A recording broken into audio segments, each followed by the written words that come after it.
CTET का एक और बहुत ही मजेदार क्वेश्चन है और ये भी क्वेश्चन पहेली बेस्ड क्वेश्चन है। लाइन को पढ़ते जाइए और आंसर को छटनी करते जाइए।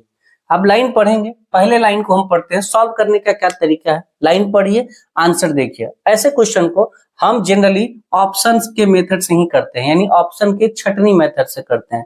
लाइन पढ़िए, पहला लाइन पूछा गया, कहा गया है कि मैं 100 के आधे से अधिक हूं। तो 100 का आधा आपको पता होना चाहिए, आधा मतलब 2 से भाग यानी 50। यानी बोल रहा है कि मैं 100 के आधे से अधिक यानी 50 से अधिक है।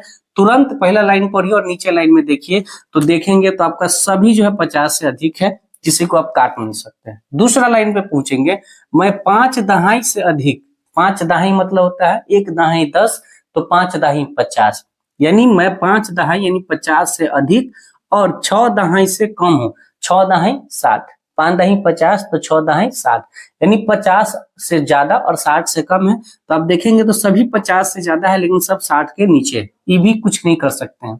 मेरा इकाई का अंक दहाई के अंक से 3 कम है। ध्यान रखिएगा, इकाई इकाई जो होगा, इकाई अगर ए है तो दहाई a + 5 है ना, 3 कम है ना, a + 3 है, यानी दहाई से जो है 3 कम होगा इकाई।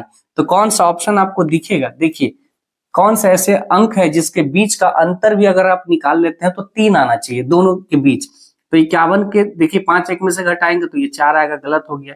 5 में से 2 घटाएंगे तो ये 3 आएगा। और आपको ये भी ध्यान रखना है कि इकाई का अंक बोला है, तो इकाई का अंक क्या है, 3 कम है किससे, दहाई के अंक से। देखिए बोला है ना कि इकाई का अंक जो है वो दहाई के अंक से 3 कम होना चाहिए। तो ये आपका आंसर हो गया, बाकी सब गलत हो गया। तो ऐसे क्वेश्चन को आप इसी तरीके से टैकल करेंगे एग्जामिनेशन हॉल में